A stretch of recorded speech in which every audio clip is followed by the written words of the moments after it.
I get the last talk, so hopefully everybody's got a little bit of energy to get through this one and then on to the roundtable. I'm really happy to be here.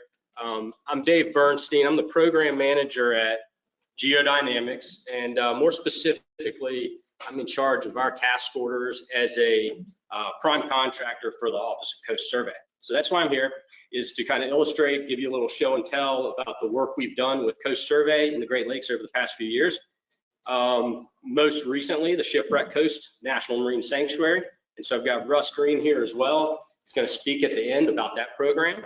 And so with that, we'll kind of walk through what we're gonna, well, that forwarded here, but not there. So what's going on there?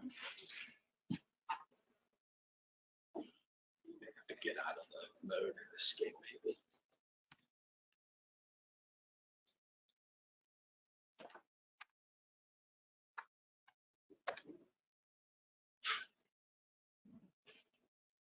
There we go. Thank you. Okay, so first, just to start off, we heard a little bit of it earlier with Admiral Evans about charting in the Great Lakes and the Office of Coast Survey's initiatives. And so I'll briefly touch on that and then also kind of recap the more recent surveys in the Great Lakes as well. What we're here to do is talk about our approach to hydrographic surveys and large-scale charting efforts in the Great Lakes, as we've been pretty involved in the past few years. A big component of that is management and how we approach these surveys. And so I want to illustrate a little bit about our technique, our approach, and SIMS we call our Survey Information and Management System, which is kind of a unique cloud-based sort of platform that helps us in our entire management process of large-scale surveys. And then for the show and tell part, I just want to illustrate some of the summary of these projects and point out some of the challenges which have been pretty vast and unique, and then again hand it over to Russ to speak about the Shipwreck Coast Sanctuary. So as we've seen a few times today, this is a map from the NCEI site for bathymetric download. What I want to point out here is that when you just load this site and you're trying to investigate the data that is out there, it really comes from two major campaigns, one in the 40s that we learned about and one in the 70s. And then a bunch of sparse data acquisition campaigns throughout. Most of this data is single beam or even more antiquated measures of hydrographic data collection. And so even though these areas look very big and broad, the data in there is extremely sparse. And so that fits the initiative of Lakebed, of course. As new priorities emerge, we also have priorities for modern standards, and the Office of Coast Survey and people in this industry are really trying to push those standards for volume, for quality, and for specifications to fit new data models as well. So with the new standards, multi-beam is becoming the most applied technique to these complete coverage, full large-scale coverage surveys, and concurrent backscatter is also another tool or a sensor that is coming with a multi-beam to really provide multi-use data. So we've heard a lot about this and some great examples from the NOAA fleet as well, but just to kind of recap it, modern high-resolution data is coming from sensors like the Norvet, the Kongsbergs, combining multiple sonar heads and multi-ping applications to produce the highest density and quality of data we can get to meet the highest IHO standards. That's the goal with this modern data.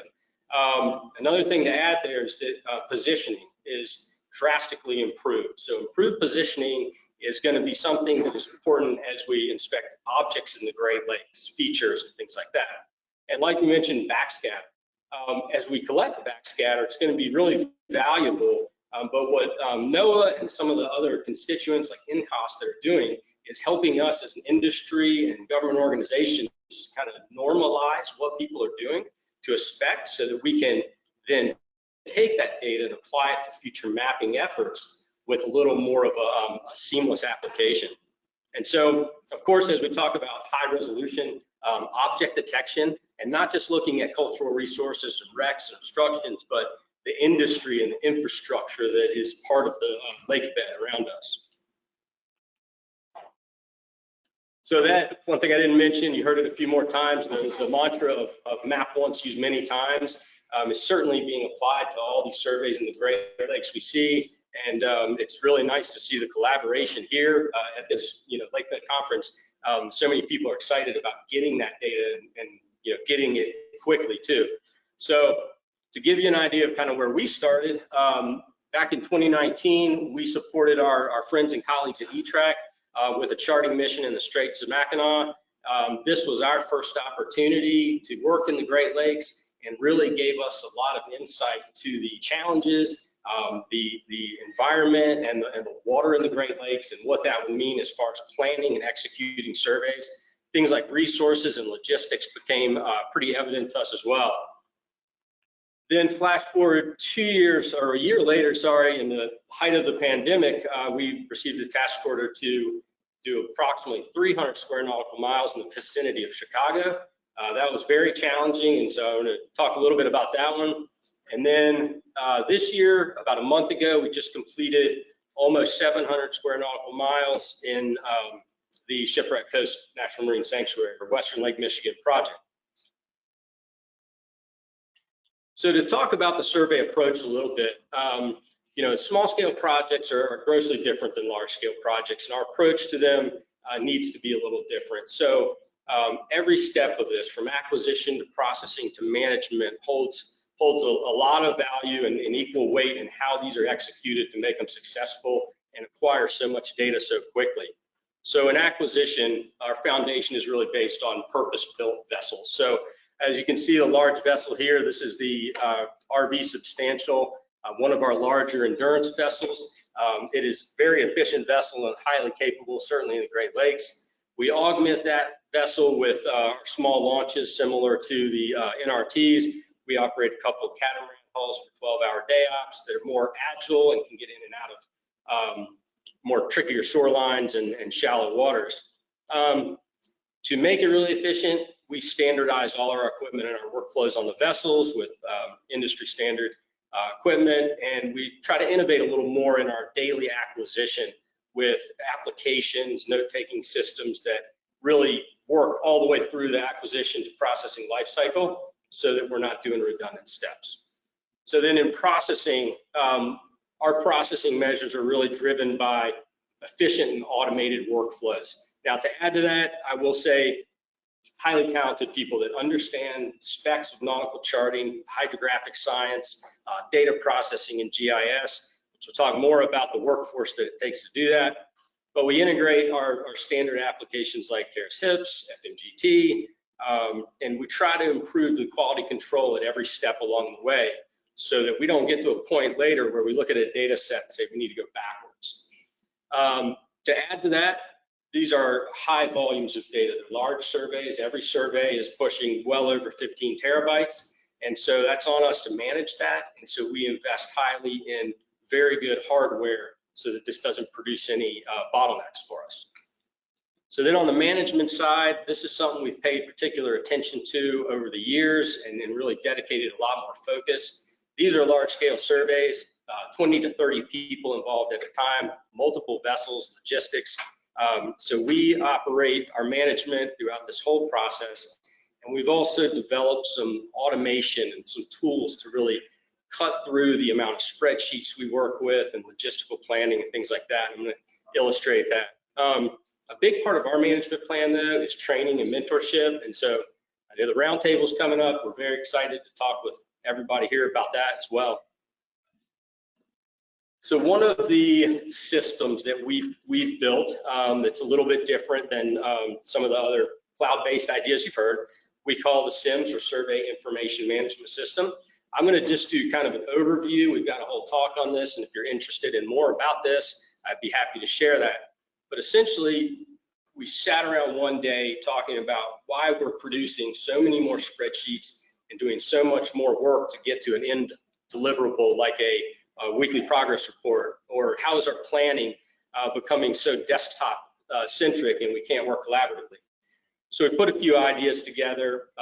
This is based in a cloud-based environment online, and essentially we have 3 steps. We transition it from planning maps and applications where we can harness any online data sources to help us in planning.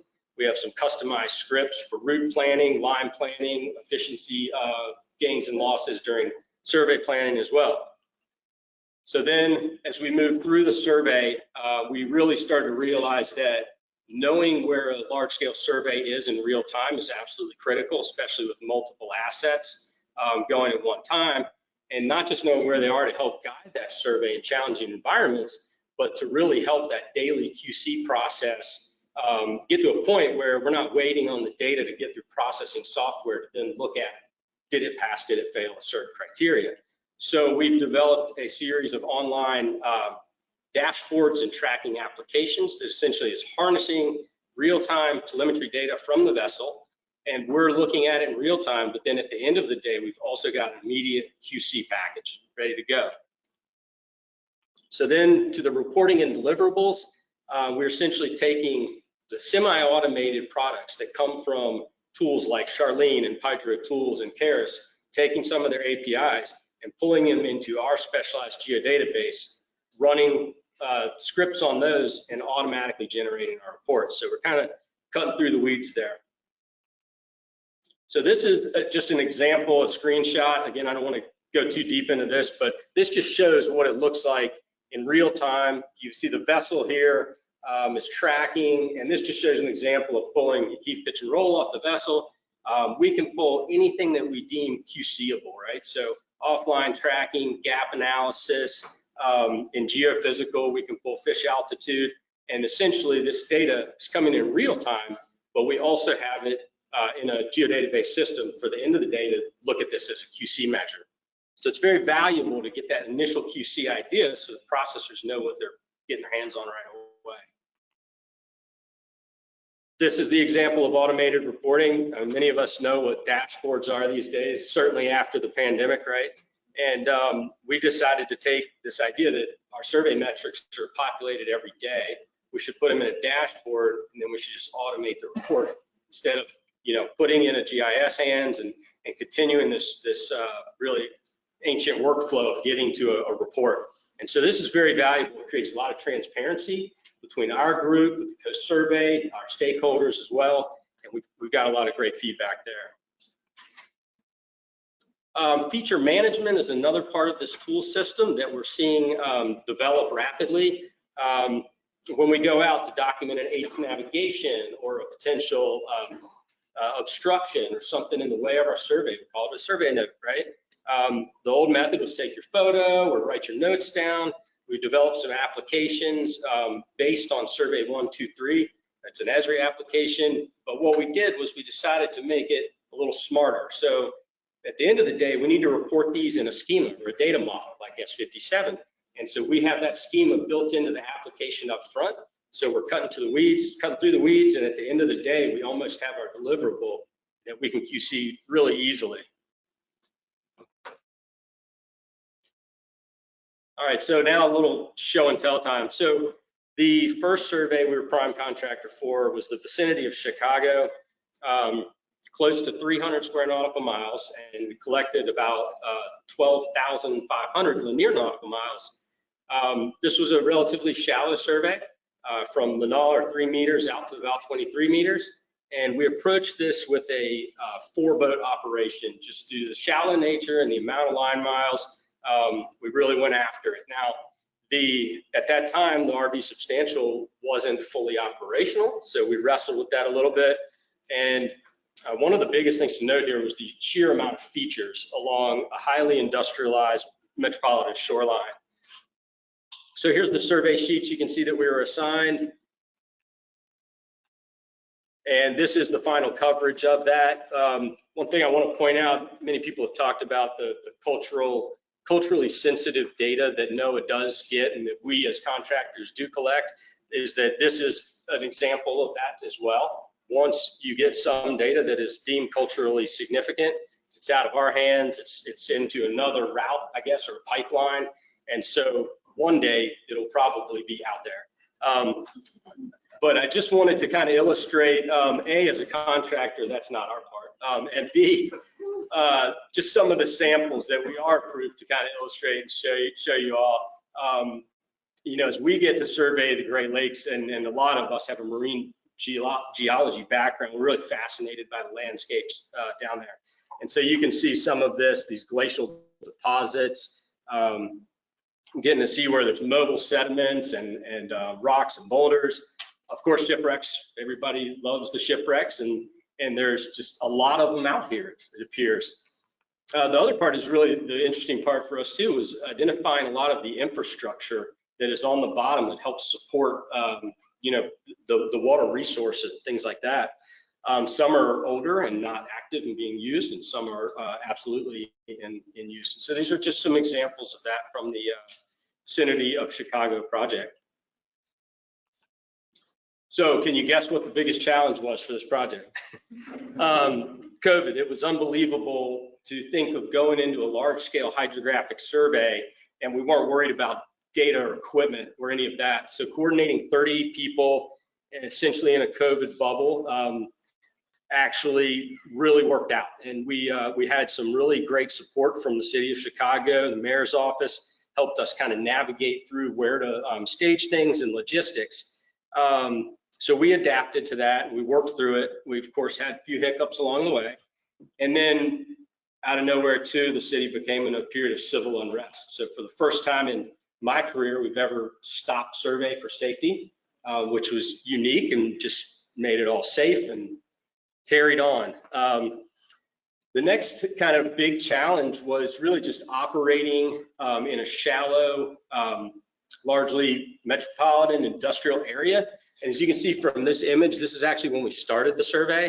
And then throughout the survey, everything changed, right? The harbor started opening. People were itching to get out on their sailboats. And so now we had a different way to approach our survey. So we had to make quite a few juggles of that.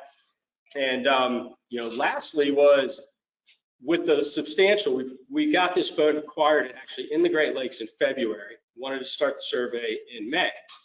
Well, the world shut down and we couldn't get supplies, so we were drastically delayed in getting this vessel online.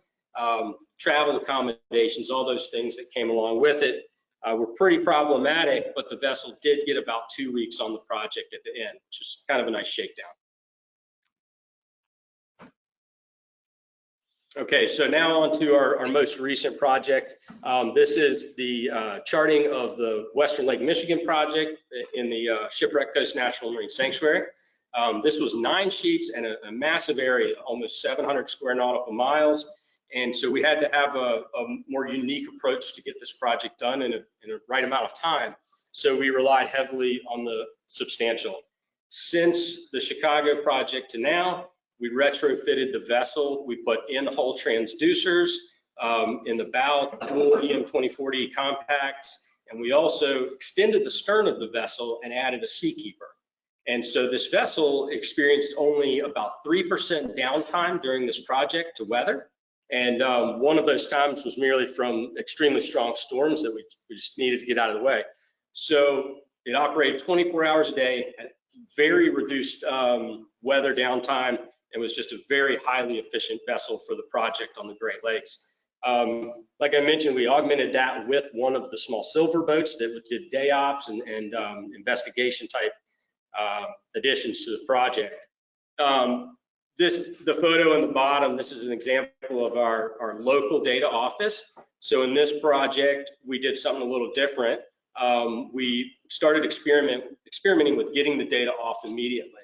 And so a connection between our IT systems and some other technologies, wireless LAN and marine broadband radio, we were able to port the data off the vessel immediately and start working on it in real time back in North Carolina. We used the local office on that beautiful lakefront location as kind of a bridge for the team, right? And so this survey, while it didn't have as many assigned features, had a lot of other challenges with it. Some we heard about from the TJ crew in their mission. So here's a snapshot again. We've seen that a few times today, and you can see the areas where the NRT is filled in and the LiDAR joins that. We'll show you a few examples here. This is a really interesting one. I think these are sinkholes, and we've learned a little bit about it. We like to open up our books and investigate kind of what we're mapping out here as well. Then just again, another picture of the amazing bottom types you're going to find out there. I think the backscatter being very normalized, and we have a backscatter spec on this given project as well, really is going to come together and be a valuable data set for the stakeholders of this work. And then, of course, we mapped a lot of fish steaks as well. And we had no idea what they were. Also, we're still researching what fish steaks are. But they are a devilish little thing to survey over and document properly. And then, of course, the shipwrecks as well. That's part of the reason we were out there, and to document improved positioning of charted wrecks, and then also document any new wrecks as well. So the last thing I'll speak of is challenges. We had a few logistical challenges. You know, our generator broke down as well. That's kind of common when you do these things, right? But the biggest challenge we had was sound speed. And working in Mackinac Straits and then also Chicago, they're both very different. You know, one area had a lot of water moving through it. The next area was down in the bottom of Lake Michigan. And this side of Lake Michigan on the Wisconsin shoreline, we actually experienced really complicated situations. From one weather event to another, from 4 hours in the morning later till lunch, the conditions changed. The surface sound speed changes drastically. This is an example of how many casts we took using hand deployed methods and moving vessel profile. And it still is not enough to keep up because it changes so rapidly. So on the back end of it, the processing software actually doesn't know how to keep up as well as the field acquisition does.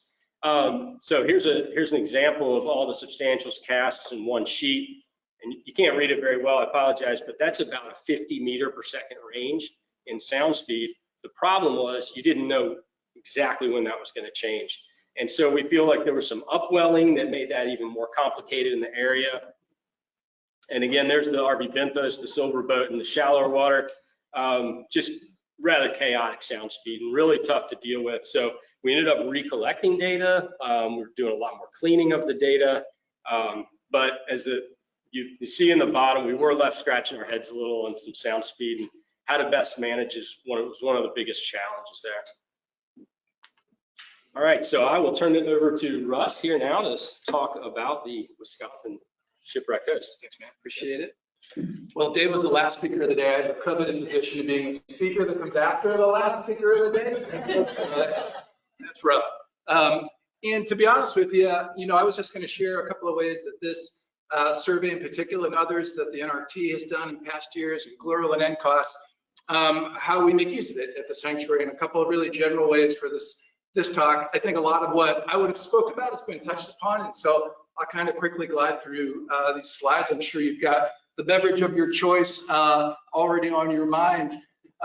So the sanctuary, what's really cool about this is the sanctuary kind of acts as the interface between the public and a variety of stakeholders, state, local, federal officials, and all of this great work that this community is doing. And so what's come up a few times today is, how do we make this apparent to the community? How do we make them part of it? How do we put it on their radar? How do we convince them that it's important?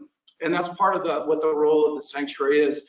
It's 962 square miles. There's 36 historic shipwrecks in there, incredibly well-preserved shipwrecks that tell our nation's story: westward expansion, innovation, technology, immigration, settlement. The building in the Midwest is captured in the story of those shipwrecks, and that's just one geography across all of the Great Lakes. And so, it's an important place from a historical perspective, but it turns out, of course, that those shipwrecks are resting in the natural environment. And so for us, it's really important that we do as much as we can to promote conservation on both sides of the ledger here, which is the cultural side and the natural side. So it's about finding shipwrecks, but it's also about contributing to the conservation of this place, and that's a big role for the sanctuary. I've got this image up. Earlier, Senator Peters kind of introduced the conference today, and during our kickoff event about 1 year ago, we're 1 year old. Our anniversary was in August. And so it's incredible that this place is mapped in 1 year. It doesn't often go that way in new national marine sanctuaries, but we're setting a new standard. But in this picture of folks that joined us for a media day, So Senator Baldwin, Governor Tony Evers, Dr. Rick Spinrad, state agency heads. And my point is that these people are all champions and genuinely interested in the work that all of you are doing and the way it's translated through places like the National Marine Sanctuary. So hopefully next year, Senator Baldwin can join Senator Peters on those introductory remarks. She is a true champion of the Great Lakes, as many of you know. So that conduit is really important. And we work with some of these folks monthly, weekly, daily, when it's down to the local kind of community perspective.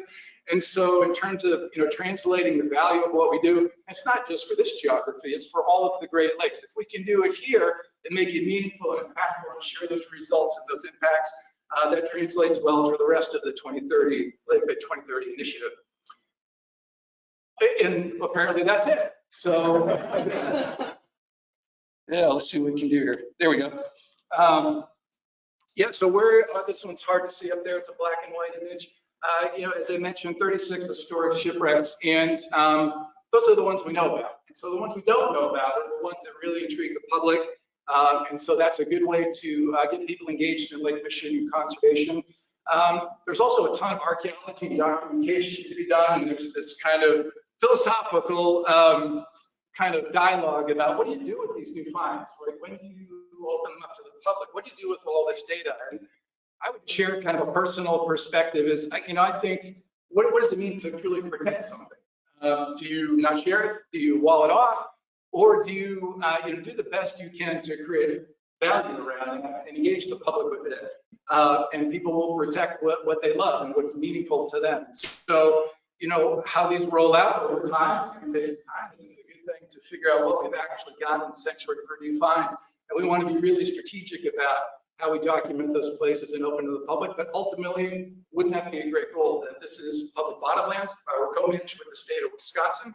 So the shipwrecks here are held in trust for the residents of Wisconsin and now residents across the nation. So it's a good dialogue to have to figure out how we're going to do that. One of the cool things about the sanctuary is, we can do that. That's what we do, is to create meaning around these things and engage the public with them in a variety of ways. Totally different talk of how we do that. But whatever is out there lurking, whatever is in the data that Dave and his team and the NRT and others have acquired, through virtual reality, through promoting recreation and tourism, putting mooring buoys out on these places, we can connect the public with all of these new finds that are pretty exciting. And that's just step one in the dialogue about, hey, what else is going on out there? What are the challenges to Lake Michigan, and how can the public be a player in conserving this incredible place? Dave mentioned the precise positioning. So for the shipwrecks we already have, this is really important. John Bright mentioned this. And John, I'm happy that we went from a yellow square to a blue dot. Thanks for mentioning that. So the precision with which we can drop these 1,600-pound mooring blocks next to these shipwrecks that might be 170 years old and incredibly intact is really important. And I guess I would say one other thing about the new finds, that it really is an opportunity for us to manage a nationally significant historic site from the get-go, before anyone else has been there. And so that we can do this work, systematically and strategically, the archaeology and the public engagement that goes around with it. Most of the shipwrecks in the sanctuary, perhaps all of them, were found by parents, in the 70s and 80s. And that's a big part of our history. That's a big part of the story of the Marine Sanctuary. But here we have an opportunity to maybe even engage those folks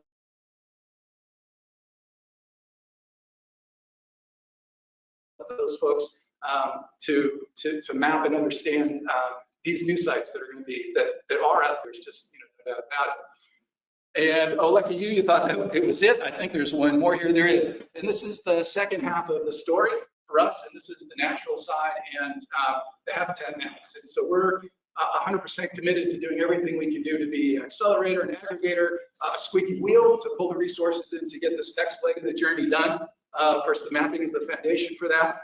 We've messed around with this some with NCOS and Glural, and so we do have an NCOS biomapper constructed for part of the sanctuary. We've done everything that Ivan talked about is done for a small portion of the sanctuary. So the idea is to pull in the resources and partners to add to this. We have incredible momentum going on with getting this mapping done in a year. Let's keep on this trajectory and getting this wrapped up so we can have a complete habitat map for this geography and really showcase that as something that we can all do together to enhance Lake Michigan conservation. So we're 100% want to be part of that and look forward to doing that. And I think that is in fact all I have. So thank you. Any questions? Hopefully mostly for Dave.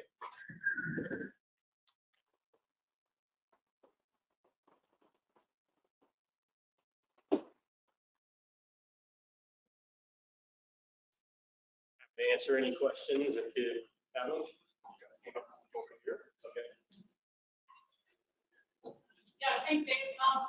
You talked about your online portal, and earlier today we talked about, there's this big map, 2030 goal, and we've got a lot of people, in a kind of a tight area. I know like you're not small by any means, but and then we've heard about planning here, spaces to collaborate. So I was wondering what your take is on that, because we get that, we love it. We also have our weekly updates. Ocean Exploration has their portal, and CI has their portal to fill the gap between like what we just acquired now and all that short or long time until it gets to NCI. So any thoughts on that?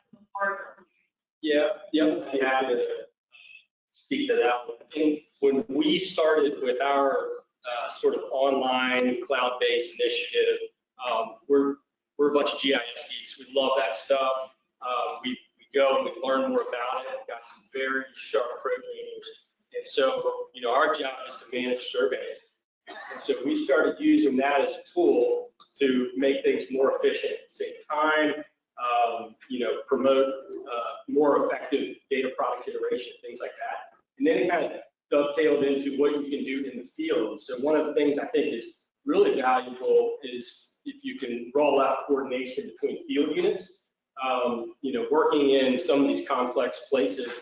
If you're going to have folks out there doing biological research versus oceanographic or hydrographic, that's pretty valuable to have them coordinate together and report on that information and be able to QC that, pass that information along. I think as we, as a company, Geodynamics is more involved in large-scale multi-sensor work, higher level geophysical work. We see that that's becoming an initiative as well. There's a lot more votes out in those projects, and so it's very complicated. That's where we see it going. We're less on the side of managing the stored data we use, rather promoting the efficiency throughout the entire management process of hydrographic survey.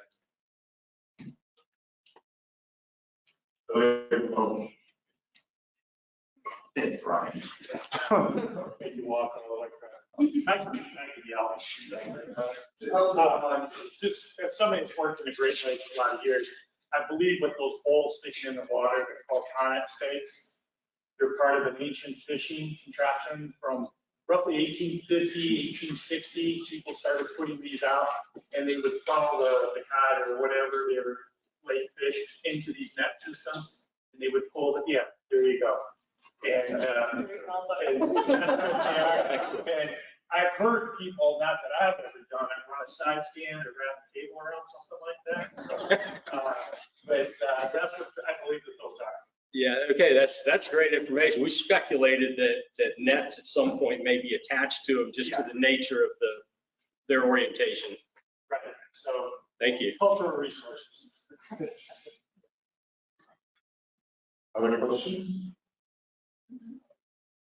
I actually have a question for you, Dave. You talked about sinkholes, and so one of the things that seems to be occurring is these sinkholes that line up with a 45th parallel. Do you know anything about that? Does anyone in this room know anything about that? There you go.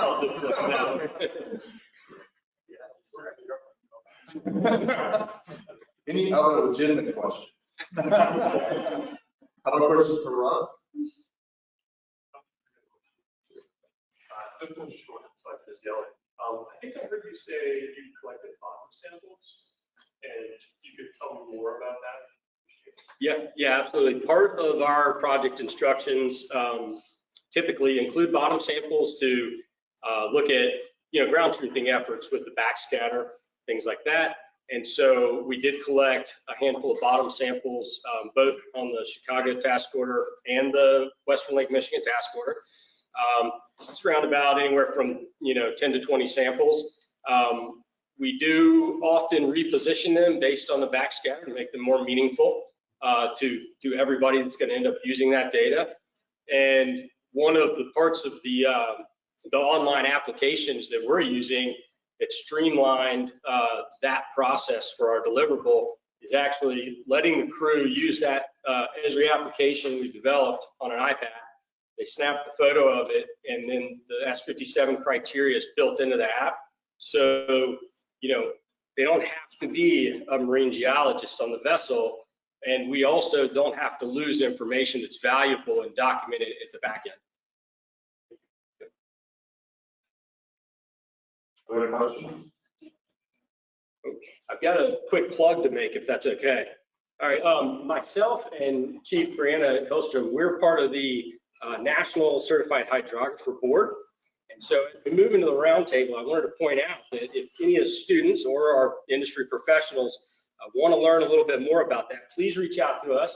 The program has gone through a bit of an evolution, and we're now more in sync internationally with the IHO and the Canadian Hydrographic Survey as well, or Hydrographic Service as well. And so, we really want to get the word out. We're just starting to get the word out about the program changing a bit. But the basis of it really is to get people engaged in this career as a hydrographer and show them that there's this pathway to do this as well. So please reach out to myself and Brianna if you have time or if you're interested in that as well. Good, thanks. Dave?